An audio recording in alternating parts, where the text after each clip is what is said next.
I'm glad you used the word communication because I think at the moment that perhaps is the best description for what we are currently trying to do. Here's, if I can roll it back up, here's where we are, are thinking on this issue. Our public position is we do not believe that differences or disputes between countries can be settled by war. A second public position is we do not believe that we are actually from the battlefield going to get a decisive outcome. So if you take 2, then 3 is if you're not going to get a decisive outcome, at some point, in some form, there has to be a negotiation.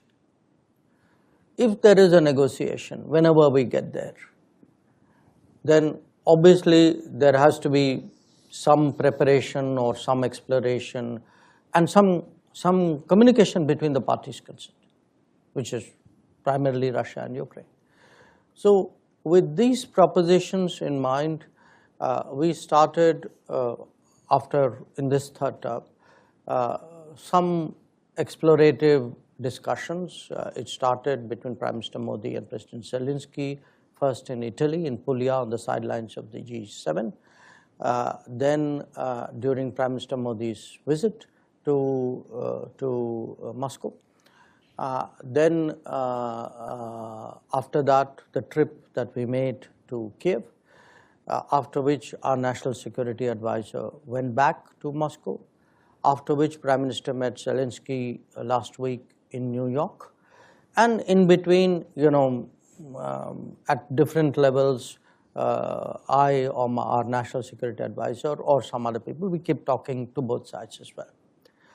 We are very measured and circumspect about what we are doing. We are not hyping it. Our effort is to have communications, take anything of interest that we have a conversation, take anything of interest we hear to the other side, communicate that in good faith. If there are reactions or ideas on that side, take it back.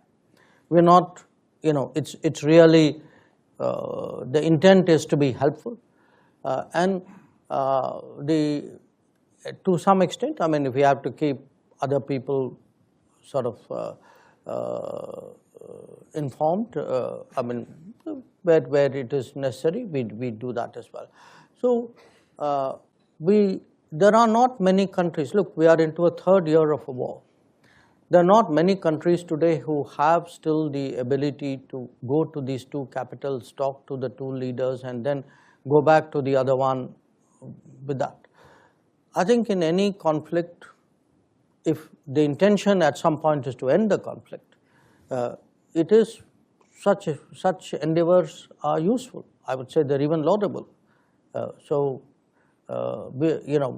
But again, please do understand, we are not promising anything. We are not suggesting we have some grand bargain or a peace plan. We are simply trying to do something helpful, reflecting the widespread anxiety in the world that this conflict is actually making everybody's life very difficult.